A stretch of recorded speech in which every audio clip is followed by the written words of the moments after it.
I've spent 25 years in Lincolnshire and I'm now 5 years in Manchester, so I'm not quite Mancunian yet. And I thought I would cheer you all up tonight by starting off by talking about the mutilation of children, and then I would move on to the importance of single-sex care.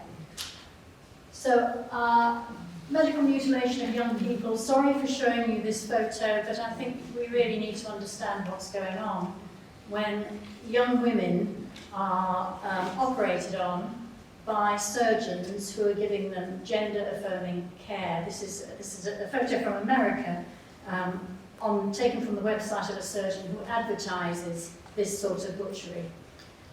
But 14,000 girls across the world are currently crowdfunding to get their perfectly healthy breasts removed.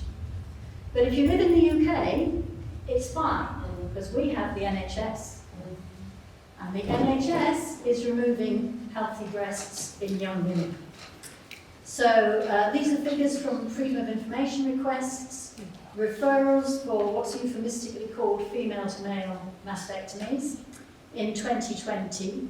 625 referrals across England and Wales. I couldn't get the figures for Greater Manchester, but if you do a population kind of proportion, that works out about 30 girls. And if you look at the waiting lists, which are growing, the waiting list last year for England and Wales, over 1,000, and if you take a proportion of Manchester, probably between 50 and 60 young women, they're not girls, young women on the waiting list, waiting to have this mutilating operation. Genital mutilation, female genital mutilation, is illegal in most countries, including this one, but we are offering it on the NHS. Not just to girls, young women, but to young men as well. And by and large, most of the people putting themselves forward for these surgeries are young. So again, referrals, England and Wales, 873, of which 50% were young women and 50% were young men. Greater Manchester, probably about 40 to 50, something like that. And on the waiting list last year, England and Wales, 2,627, 3/4 of which were girls, and Greater Manchester, probably about 130, of which about 100 will be girls, waiting to have their genitals rearranged. Why does this matter? Because they're adults, they can choose what they want to do with their bodies. It matters as far as I'm concerned because they're being sold a lie, which is that you can change sex. You cannot change sex. And brave people like Professor Winston, one of our pioneers in infertility treatments, has been brave enough to stand up and say this publicly. He's saying what every single senior doctor and biological scientist across Britain knows is true. You cannot change your sex. So Dr. Hilary Cass has been mentioned previously. She's leading a review into the care and treatment of gender-confused children. And thanks to her interim report, the Tavistock Clinic, the one and only clinic in London, is being closed. And we're having 2 new clinics which will be starting in 2023. One of them will be local, because it's a collaboration between Liverpool and Manchester. This is important for us because all my experience of planning services across the NHS is that if you have a local service, you get more local referrals. It's just the way it works. So I would expect to see an increase in referrals of children to this clinic. We heard from Sophie earlier about the indoctrination of children in schools with gender theory, and Dr. Hilary Cass is quite clear. Social transition of children, which is taking place in schools in Manchester, it is, sometimes unknown to parents. Social transition is not a neutral act. 95 to 97% of these children will be on that pathway for the rest of their childhood, young adulthood. And taken to its ultimate conclusion, that means cross-sex hormones and possibility of mutilating surgery in the future, and it's all predicated on a lie that you can somehow magically change sex.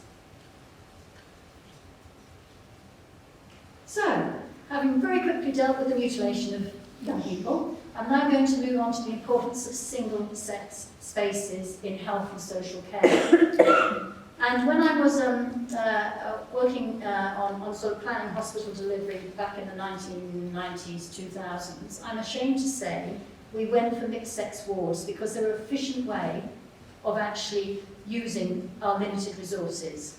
But patients didn't like it. So the NHS, in its great wisdom, decided we were going to have same-sex accommodation, something which I think is actually really important. And this is a sort of document from 2019 which sets out in tablets of stone, if you go into an NHS ward, you will be housed, if you're a woman, in a woman's ward, and if you're a man, in a man's ward. Sounds wonderful.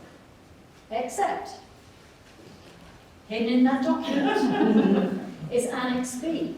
And Annex B talks about trans people and how they should be accommodated according, actually to their wishes rather than their presentation, but according to their wishes, which includes not only being housed on the ward of their wishes, but using the toilet and bathing facilities of their wishes, whether or not they have a gender recognition certificate or whether or not they've undergone any physical change.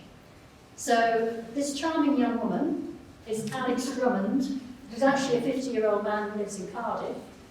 He's a psychotherapist, God help us all. And he's a woman, because he says he's a woman. So I don't know whether he's had to go into hospital recently, but if you're in hospital with your colostomy bag and your catheter and everything, you could end up being in the bed next to this charming woman with his beard, because that is what Annex B says is allowed. Why do single-sex spaces matter in health? Because there's actually an awful lot of sexual assaults that happen in hospital, believe it or not. So this is a Freedom of Information request put in, not by me, but to GMC by another woman, and the response dated 1st of November, so very recent, covering 38 months, fairly recently.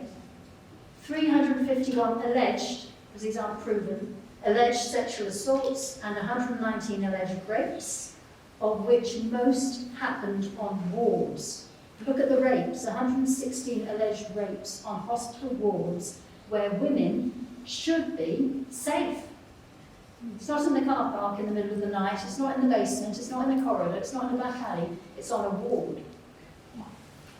I don't know, but I think most of these are probably mental health patients.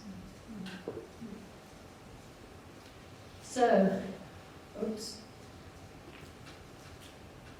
I want to introduce you to my friend. This isn't her photo, and I'm going to call her Helen, which isn't her name, and she doesn't live in Manchester.